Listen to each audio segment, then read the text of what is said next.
Welcome back. I'm Summer, and you're watching my channel where solopreneurs, creators, change makers come to learn, to grow, and to build their authority. Today, I'm kicking off a brand new series. It's called Teach Me Something. There. The idea is very simple. I invite fascinating people who know something powerful, useful, or just plain intriguing. And they teach me in plain language, not lectures, okay? Just wisdom and something that you can take and use. Every episode is going to open a new door. Today, we are opening with a very ancient topic. We're diving into the world of shamanism. My first guest for this series is Robert Tettero. Robert helps solopreneurs and business owners who may look successful on the outside, but they feel stressed or overwhelmed and stuck on the inside, and that's why they come to Robert. Maybe it's unreliable partnerships they're going through, or emotional ups and downs, or just the pressure of business and life. He uses conscious energy breathing, energy based practices, and mindset strategies, and he guides people back to inner clarity. Isn't that beautiful? His mission is to help people take empowered action and achieve soul aligned, sustainable success. One of the most fascinating paths that he's ever walked is shamanism. I've been curious about this topic for a long time. That's exactly why he's here to teach me today what shamanism is all about. Robert, let's start from the very beginning because I know some of us have only heard this term, shamanism, but they really don't know what it means. When I hear it, I picture drums and rituals and maybe something very mystical, but I'm sure I'm just only scratching the very surface of it. So give us the real story. What is it at its core? How would you define shamanism? Well, wonderful. And first of all, thank you for having me. And I love the idea of your whole podcast and a wonderful way to expose yourself to so many different modalities of healing and things that are going on in the world. So, Mhm. shamanism, it's my understanding that shamanism actually is just a term that anthropologists used to be able to sort of categorize traditional healers and to figure out what that entailed. Uh, However, shamanism in a larger context is very much about reconnecting with the elements. Mm, In shamanism, uh, we basically we basically are of the understanding that the world is a dream. nice. In the Far East, they have the same idea in principle, Mhm, but it mhm, doesn't mean it doesn't mean that the world isn't real. What we're just saying is that dreams are real. So we are dreaming everything into being. So and it's one thing just saying it, but it's an entirely different thing if you can experience it. So just imagine the world is just an empty screen mm. because there is nothing outside of yourself. So just imagine an empty screen and I am projecting my own film onto the screen. Now, if Wow. there's something out there that I don't like, don't try to change anything out there. I'm the one that's projecting my movie onto that empty screen. So I Mm, am also the main character of my own movie, and everybody absolutely. else are interpreting the secondary roles. So I am also the director of my own movie, and I can also write my own script. So Hmm. again, if there's something out there that isn't in alignment with what I actually imagined, it just means that the script hasn't been clearly formulated. So in this sense, so I just rewrite the script, literally write, I'm going for this job interview. This is what I Hmm. need to do. I imagine Hmm. walking in there. This is what A says, and this is what I respond to, and this is what A says again. And by the end of the conversation, I walk out happy because he just offered me the job. You just completely script it out because this is my intent. So I love shamanism in this sense because it's a very, very practical matter. Hmm. So another way that I can explain this is, um, so if nothing is outside of myself, that means that everything outside of myself is an extension of myself. What's inside of you? Yeah. Exactly. Mm. So now when I learn to interpret the things that I'm seeing around me and relating it to myself, always bringing it back to myself, then it becomes really exciting because everything that happens is not coincidental.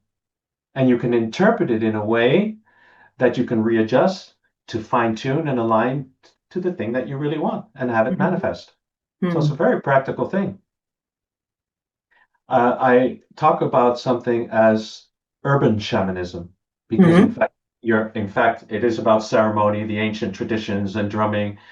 Uh, that in itself is just so fascinating. It really Mm. is. I've been in sacred ceremonies, closed ceremonies with the Native Americans to the general public. And when you witness that, it really is as if you're on a different planet, entirely different planet. And to That be is able to fascinating. even, yes, and to even conceptualize what they're doing and the significance of it, we actually really have to let go of the self-image that I have been raised in and Hmm. all the ideas of who I am in the world is. If I'm able to let that go, I can really enter this new reality. Mm. Um, but a very practical thing, talking about urban shamanism and the symbols and the signs that are all around me and how I can interpret that. Say I'm racing to get to work because I'm Okay. late. I'm late and I'm in Mm. my sympathetic nervous system is adrenaline and come on, I gotta hurry, I gotta be there. And Hmm. I keep hitting red stoplights. Mm. Now that's a sign. Mm. Stop hurrying, Mm. right? I can't hurry anymore. The stoplights are making me stop. Yep. So when I recognize that the universe is just only saying, stop, stop right there. You don't have to be in a hurry. I get to where I need to be. And the Mm. person that I had the appointment with, Was also late. exactly, That is exactly. fascinating and very, very humorous. Yeah. I'm so curious about your personal path because I found it very powerful when you could have taken the as usual business like other people do, that kind of a route instead of choosing something like so deep and so soulful. So, how did you end up in this, following this kind of tradition? Was it like a defining moment for you, or did it unfold like slowly over time? Um, it unfolded over time, but it was a natural path of the seeker in me because Hmm. as a child, I always had extraordinary, extraordinary, or out of the ordinary, non-ordinary experiences that even as a child, I knew this was just not of this reality. And Hmm. I actually never really spoke to anybody about it because I really didn't think that they would understand. Hmm. And when I did, they just shrugged it off. Oh no, Oh. nothing to worry about. And how can you know this? And then, in fact, my father did end up in a car accident under a truck when I had felt that. And I had asked my parents if I could come along with my father. And they were like, no, no, no, you have to go to school and this is nonsense. And I had such Hmm. an urgency that I wanted to come with him. Anyway, Hmm. and I really truly believe the outcome would have been different if I would have been in the car because you're changing the timeline in which things are Yes, happening yes, I for believe in him. that. Hmm. But as a child, so at somewhere at the age of 10, Hmm. I decided I wanted to become a Catholic, and so I started learning the Bible with the nuns, and then I was ready after a couple of years for my first Holy Communion. Have you ever seen the movie The Graduate? No, no. Well, in the movie, there's a moment where he runs into the church all the way at the end of the movie because he's trying to stop his girlfriend of marrying Hmm. this other guy. Hmm. So he runs in the church. I walk into the church and everything goes into slow motion. I'm sucked into this different reality Hmm. and I don't hear anything anymore. And I only Hmm. see, worried faces and I only see mouths moving and saying things to Hmm. me. And all these Hmm. people I felt like were crowding me.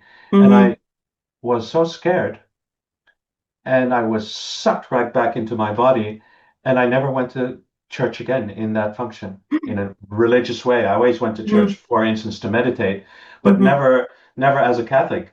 There was Hmm. something there that I felt was off. So, and when I was a little older, around 14 to 16, I discovered in Italy a community called the Children of God. Mm-hmm. Not a cult by all means, Mm-hmm. but every time I walked into this compound where they were singing and welcoming Jesus into your heart, I felt such an immense joy and so much love and so much openness. But every time I walked out of the place, I always felt depressed. Yeah. So it was sort of like an oasis in the middle of the suffering that I felt in the world. So I Mm-hmm. felt that's not it either. Mm-hmm. And then much later, again, I started reading the books of Carlos Castaneda. Now, that's a long story, but just in short, he was an anthropologist studying at the University of UCLA. Mm-hmm. And one of his first books was all about his apprenticeship with a native shaman from northern Mm-hmm. Mexico, of the Yaqui Okay. tribe, where he Wow. describes his encounters. And it ends up to be an apprenticeship of many, many years.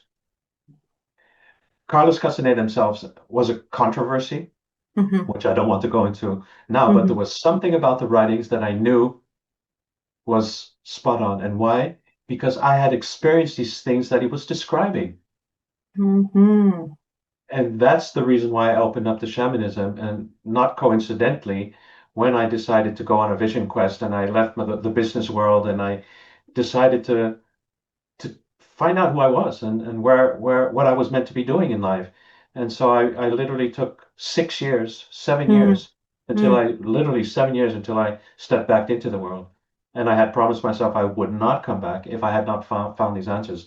And not coincidentally, I ended up in the Southwest where many of these stories of Carlos Castaneda took place, Mm-hmm. where I then Goosebumps. started apprenticing with a Native American shaman and meeting so many men and women of knowledge that were willing to share their knowledge with me.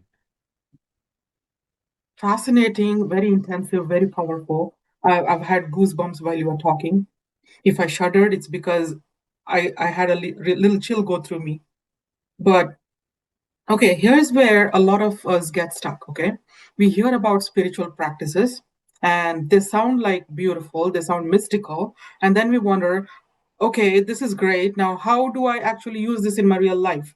So, okay, I'm not planning on moving to the forest and drumming all day. Okay, but if there's a way that actually fits into my work and takes away my stress and makes me helps me take decisions, what are some shamanic traditions you follow, and how can someone like me start taking shamanism and weave it into daily life? That's why shamanism is certainly not for everyone Hmm. because it is entering a complete different state of reality and levels of consciousness. The only way I can really truly understand you, Summer, is if I stop projecting my ideas about who I think you are, Hmm. Hmm. so that I might see things without the lenses of my conditioned, Rethinking. my Yeah. conditioning. So on a practical level, uh, again, always try to step in the shoes of the other. Hmm. Remember, there is nothing out there other than what you make of whatever is out there. Oh, this Right. guy is so unfriendly.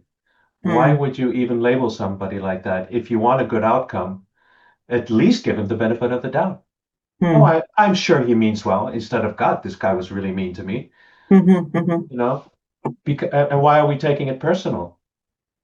Because it's triggering something that we have experienced in the past that we felt Right. hurt about, that we are Hmm. re-experiencing when somebody says something to us, maybe in a Hmm. very kind way, maybe only wanting to support us. Hmm. Instead, we interpret it as if they're trying to take us down. Correct. Yeah. So again, to stop trying to interpret things and start to witness things. Just keep observing things. So Hmm. often when I thought somebody was wrong, I literally told myself to shut up.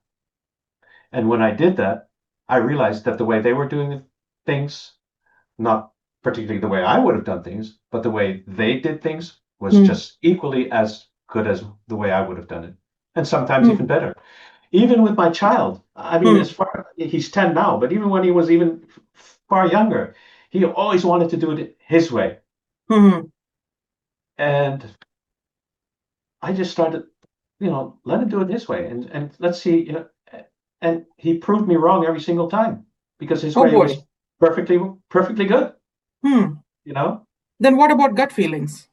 I normally rely on my gut feelings, like how I feel about a person, how I perceive another person's energy. Even then, Hmm. even then, even if you have that gut feeling, that's good. It's just a warning, but keep it there Right. and keep witnessing. Mm-hmm. Witnessing. Because if I have that gut feeling, I'm going to react on the basis of that gut feeling. I Hmm. might sabotage the meeting that I'm having with someone immediately because the gut feeling was saying, don't trust this guy. Yes. Just stay open. Just stay open and keep witnessing. You Hmm. know, the signs will be clear in the moment. They will reveal itself in the moment that it's necessary. Hmm. That piece of Right? advice I'm going to take seriously because several times in several meetings I've been, where, oh, this person, I don't really want to be interacting with this person right now because there's a preconceived notion in my head that this person's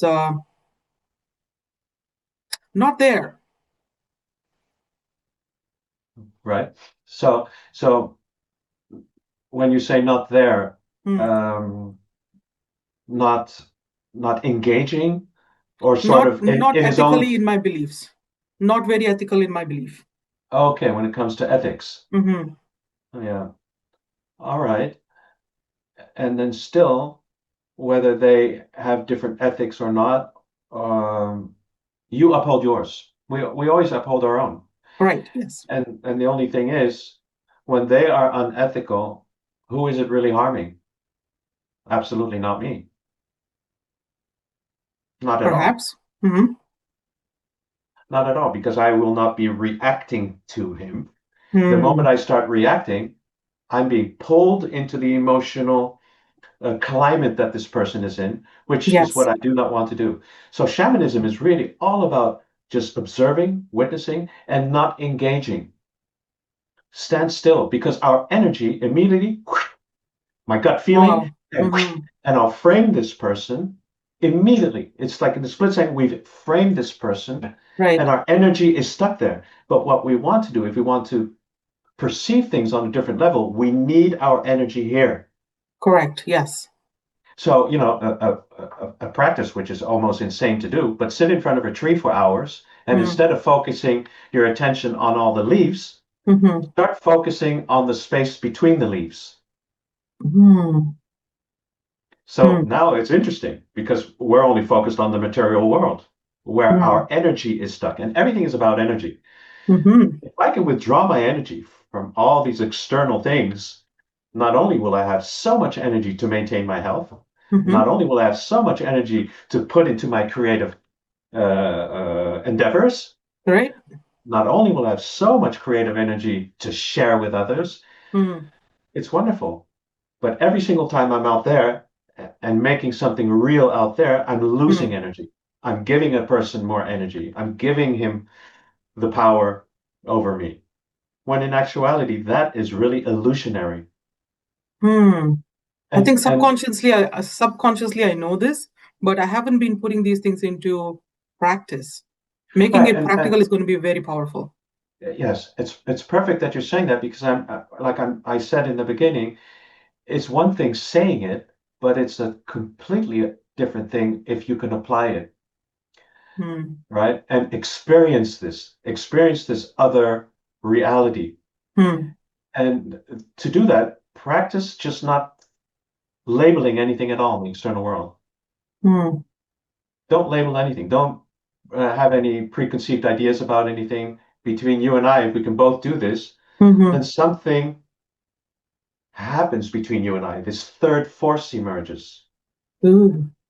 It's the principle of the Trinity, the name of the Father, the Son, and the Holy Spirit. The Holy Spirit, mind, spirit, and body. Mind, body, and spirit. Spirit Hmm. is the third force. Hmm. What is this third force? Two soccer players that are Hmm. running on the field. One guy shoots the ball, right? That's the third force. When I am exactly at the right place, in the right time, where I so in the zone that I'm in the right place to head the ball into the goal, that's the third force between me and the other. player, or the Mm-hmm. same thing with two business people when they just trust of this energy that we are creating together without having to dominate over the other, but Mm, really collaborating, then things change entirely. Not only do the quality of everything you do completely change and rises, but my mm, interaction with everybody is at a mm, mm. complete different level. So what you're So saying is making me go deeper inside myself, and the hair on my neck is like bristling. Goosebumps. yeah, I'm yeah, feeling your words. So thank you so much for sharing all this. This is like I hadn't looked at shamanism the way you spoke to me just now. And I thought it was just rituals and invoking the goddess into the mirror and all those kind of things and drumming. no, Yeah, no, not at it's all. everyday life. You know what it is also? Mm-hmm. I'm walking with my shaman through the desert, and he looks into Mm-hmm. the air and he says, "We have to get out of here immediately. A storm is coming in." On the Hmm. hour, he says. And I'm like, yeah, right, sure. And sure enough, this huge weather storm is approaching us within the hour. And where we were, I mean, at the Upper Sonoran, if you're in one of the Mm, canyons, within mm. minutes, the water level rises Oh and yes, it you does. Yeah, drown. yeah. So, these practical things. And the question I ask, Mm, what does he have that I don't have? mm, He's a human being. I should be able to do that as well. mm-hmm, mm-hmm, These are very practical things. How do I mm, know? It's just like avoiding an accident. What was it that made me swerve out of the way when this other car, stepped on its brakes, mm, and I instinctively was able to swerve out of the way? These are not coincidences. mm. It's Instinct, not gut coincidence. feeling. Those You are the modern feel, day words that we you, hear. yeah, you Mm, feel it in every single fiber of your being mm, because you have brought your energy into your body. And so mm. your senses are heightened to such a degree that you sense Wow. these things. You sense danger. You sense when you have to do something or not. It's a very, very practical thing. And powerful. One more example. Yes, please. I'm driving through the southwest of the United States, and I like driving fast because in Europe, that's what we do. Mm, And I was driving 20 miles over the speed limit, and we were going up slope in these long roads going from one city to the next in the United mm-hmm, States. But mm-hmm, this was like not an interstate. So anyway, all of a mm. sudden this bird comes flying right and almost hits my windshield, Mm, and I would have hit the bird if I had not stepped fully on my brakes. And so I said, "Thank you, bird." And everybody in the van was like, "Why are you thanking the bird?" Well, mm, something's coming up. And I mm-hmm. slowed down and I came up over the hill. And guess who was standing there? The Pops. cops Yep. with a What radar. a See, warning you've bird. got it. You've got it. I kind of thought it's going to be the either a speedometer or the ones that scan your speed. Right. Yeah, but Yeah. they were Yeah. cops. They're people, humans. Yeah. So you get it. These are very Mm, practical things. And when you're open to it, you will recognize all these signals all the time. mm. All the time. That's beautiful. I'm But we probably have to gonna. hone. We have to hone our senses. We have to hone our senses. Yes, I'm probably gonna sit and meditate about all the previous times when something out of the blue came and saved me, and I was at that moment cursing. Why the hell is this happening? But then, oh, thank goodness this happened. Yeah. Right? Yeah. Yeah. Good God. And you Yeah. also teach people gratitude and Absolutely. all the other things. Actually, be Um, grateful. Be grateful. I took a I'm wrong very turn. grateful. Mm-hmm. I took a wrong turn. I might get angry. Oh no, now I'm going to get late to where I need to be. Mm-hmm. No, be Mm-hmm. grateful for the wrong turn because you might have been stuck in traffic where an accident took place. Mm, Always be grateful because nothing is coincidental. And when you are in connection with Source, you're mm. always in the right place in the right time, involved in the right activity with the right people. Like they say, everything happens for a reason. Exactly. Cool. Exactly. May I Yeah. share your free gift with the audience? Absolutely. What would you Absolutely. like to give them? It is a 12-step gratitude challenge. Oh, Very gratitude. often, Yes. gratitude. When we Mm-hmm. want something in life, often it's because, and we're chasing after something, often it comes from that part of the lack of not having it. But what we're Mm-hmm. actually giving energy is the lack of it. which is why very often we don't manifest the things we want. Hmm. We get upset because it's just not manifesting, but we're always giving the lack energy. So we need to focus. And I have people say, "Oh, I've been asking for, the relationship of my life for so many years." I was like, "Well, how come?" "Well, I've been asking so often." I said, "Yes, that's the problem." Hmm. You just ask once, You're is what I've been exactly. taught. Hmm. Yes, you only need to ask once and be completely convinced of what you're saying Hmm. without any static between what you're saying and what you envision happening. That's And so beautiful. and so I say to very often I say to people, and just for the fact that I'm saying it to them, Hmm. it opens the door in their conscious awareness. Don't worry, the job that you're looking for is already waiting for you around the corner. And they call me Hmm. 2 months later, "Oh, you'll Hmm. never believe it." I was like, "No, I believe it. I I know believe exactly it. what they're going Yes, to of say. course. But do you believe it yourself?" And so gratitude brings you in a place of love and Acceptance. Yeah. acceptance. Hmm. Exactly, exactly. Of all Hmm. the beautiful gifts that you have, and you Hmm. step out of lack. Everything, Step out of everything lack. I everything I need, I already have. And Hmm. everything I want is already there, Hmm. is a wonderful affirmation. I love that. Yes. There's so many lessons we can take from this. You guys who are watching, if you want to go deeper, follow up with Robert directly. Okay. He's on LinkedIn. Robert, the best place to get in touch with you is through your website and LinkedIn.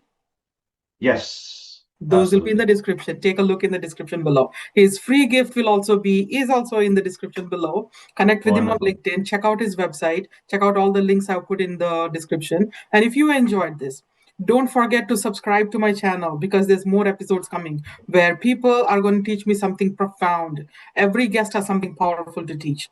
You don't want to miss it.